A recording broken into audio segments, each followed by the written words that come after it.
Bonjour à tous, je voudrais faire cette petite vidéo à l'endroit de la jeunesse gabonaise particulièrement, au vu de tous les événements que traverse notre pays, pour ne parler que de la dernière actualité. Récemment, sinon hier, M. Bilé Binzé, ministre des Affaires étrangères gabonais, a eu à tenir des déclarations sur la radio française internationale, du moins sur Radio France Internationale, RFI, en avouant, sinon en faisant des aveux sur le fait que la tournée républicaine, la fameuse tournée républicaine initiative de Brice Lacouche Alianga, à l'époque directeur de cabinet du président de la République, était en fait une initiative personnelle, donc qui n'avait jamais été mandatée par le président de la République. Ces aveux faits sur un média international de grande écoute, et au moment même où les personnes concernées, c'est-à-dire Brice Lacouche Alianga, les Algériens, sont aujourd'hui incarcérés, démontrent à quel point nos dirigeants pouvaient être lâches et indignes des fonctions, indignes de représenter et de parler au nom de notre pays, parce que même si droit de réserve il y a, on ne peut lâchement laisser des individus, de surcroît un directeur de cabinet qui n'est que contractuel, parce que Brice Lacouche Alianga, si je me souviens bien, qui était d'abord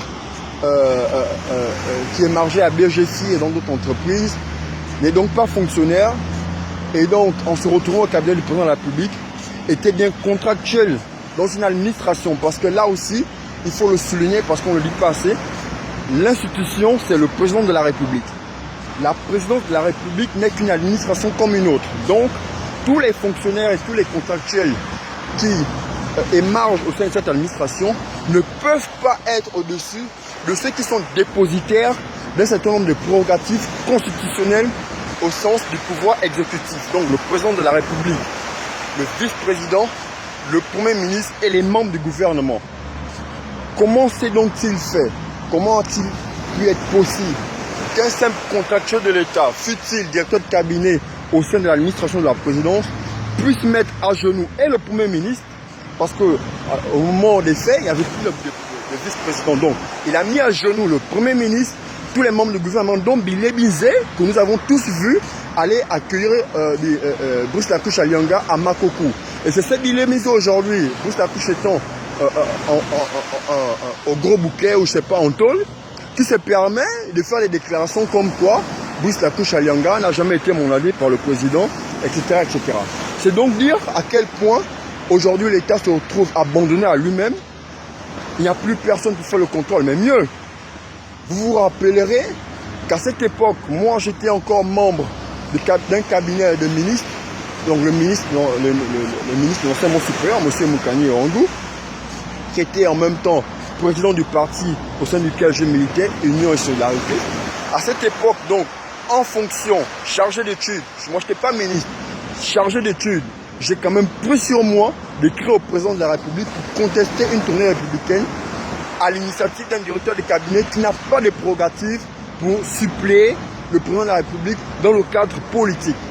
Cette lettre qui date du 18 septembre, qui est disponible sur ma page, mais qui a aussi été commentée par les médias jusqu'en France, je me rappelle à Radio Africa, Africa Radio, donc m'a valu une démarche cavalière du ministre de l'enseignement supérieur, qui avait donc décidé de son propre chef de me démettre de mes fonctions, alors que j'avais été nommé en conseil des ministres par le président de la République, qui seul pouvait donc mettre fin à mes fonctions.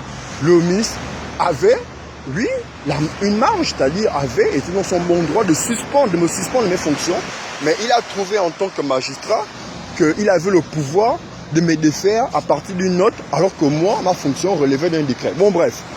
Donc, moi, j'estime qu'aujourd'hui, nous, jeunesse gabonaise, on fait beaucoup de philosophie, on parle beaucoup, je n'appelle pas la violence, mais il y a un certain nombre de démarches qui sont possibles et qui sont en notre portée pour faire comprendre à l'État que l'État lui-même est assujetti au droit. C'est ça l'état de droit. L'état de droit, c'est celui dans lequel les individus, les justiciables et l'État lui-même sont soumis à la règle de droit. Donc il n'est pas question ici de penser que parce qu'on est président, ministre, on est au-dessus des lois.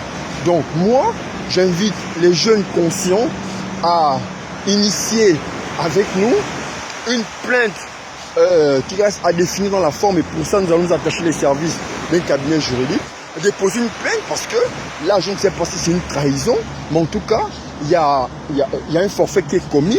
Il est fait des aveux de ce que le gouvernement a fait preuve de lâcheté et d'indignité, et qu'aujourd'hui le président de la République continue à travers de telles actions de démontrer, sinon de nourrir toutes les suspicions qui courent autour de ce qu'il n'est plus en mesure d'assumer les fonctions inhérentes, du moins les charges inhérentes à sa fonction.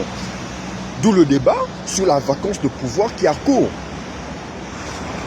Parce qu'un président qui, depuis le début de l'année, on nous fait croire qu'il signe des documents, des décrets, avec une signature qui est conforme à celle qu'il a posée sur les documents avant son accident à Riyad en octobre 2018, subitement ici en décembre, il est désormais incapable d'apposer la même signature. Et le porte-parole de la présidence de la République, qui d'abord n'est pas dans son droit, parce que c'est le porte-parole du gouvernement qui doit nous entretenir sur les affaires de l'État, mais n'empêche, trouve quand même matière à justifier de telles incohérences et de telles absurdités. Et comme cela n'était pas suffisant, Jérémy Nzé se pointe à la radio pour nous expliquer que lui, Nzé, avait mis et le gouvernement, et les institutions, les gouverneurs, les élus locaux, nationaux, à genoux de son propre chef en tant que simple contractuel de l'État. Mais c'est assez grave, c'est assez grave. Donc, nous, Gabonais, si vous n'avez pas honte, moi j'ai honte de vivre dans un tel pays de l'indignité. Plus rien ne nous indigne. On écrase la Constitution, on est là, on commente sur Facebook. Aucune action en justice, aucune action pacifique, peu importe, mais en tout cas rien de conséquent à la hauteur du mépris que les gouvernants actuels affichent à l'endroit des citoyens gabonais que nous sommes, des contribuables. Donc moi j'appelle à initier une plainte, mais aussi à organiser une marche pour que le président prenne enfin la parole face au peuple. Qu'on le dise élu, mal élu, au sommet d'un pouvoir usurpé, c'est un débat, mais pour l'instant, et jusqu'à preuve du contraire, c'est bien lui qui est assis au bord de mer, c'est-à-dire au Palais Rénovation, et donc c'est à lui de nous rendre des comptes. Et comme le suffrage pour le président est universel direct, moi j'en ai marre que les intermédiaires, porte-parole, machin, ils viennent prendre la parole pour dire Ali Bongo Ali. La preuve, voici, Bruce Lacruche qui est venu dire qu'il était messager intime selon son ami Franck Guima. Et aujourd'hui, un autre ministre vient le contredire. Ça prouve qu'il y a un cafouillage. Il y a des choses qu'on nous cache au sommet de l'État. Il est temps que le président lui-même prenne la parole face à nous, à nous citoyens, pour qu'on se parle les yeux dans les yeux et qu'il nous dise en face s'il est toujours en mesure, qu'on vérifie, qu'on lui pose des questions sur son premier mandat, tout ce qu'il a eu à faire avant son accident, pour voir si effectivement, dans la tête, ça va toujours mieux. Parce que là, nous sommes dans une situation où on ne sait plus qui fait quoi. Et à appel à jeu de se demander, mais finalement, qui dirige le Gabon? Moi, c'est une situation qui me désole et qui m'indigne au plus profond de mon être. Et en tant que militant pour la reconstruction de la dignité gabonaise, je dis qu'à un moment donné, il faut qu'on apprenne à se faire respecter dans ce pays.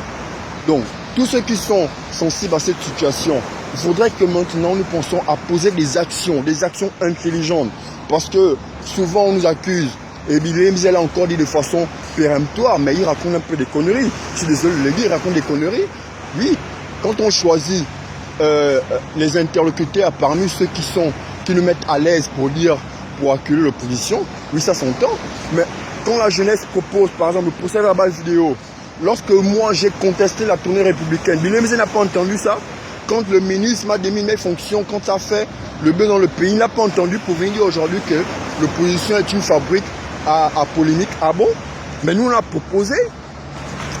proposé un plan, un schéma directeur pour la reconstruction de la dignité gabonaise en 6 points. Pour ne même pas aller très loin, le procès verbal vidéo, on en parle depuis. Qu'est-ce que Bill a à dire par rapport à ça? L'opposition ne se résume pas à M. Ping, à M. Nzuba, etc. Il y a une jeunesse qui est là, qui a des idées, qui parle, mais qui n'est pas forcément une jeunesse pro Ali Bongo. Et cette jeunesse-là, elle doit se faire entendre et elle va se faire entendre. Donc voici le message que j'avais à délivrer. Si ça vous intéresse, écrivez-nous inbox, nous allons nous organiser pour que désormais le Gabonais retrouve sa dignité. Je vous remercie.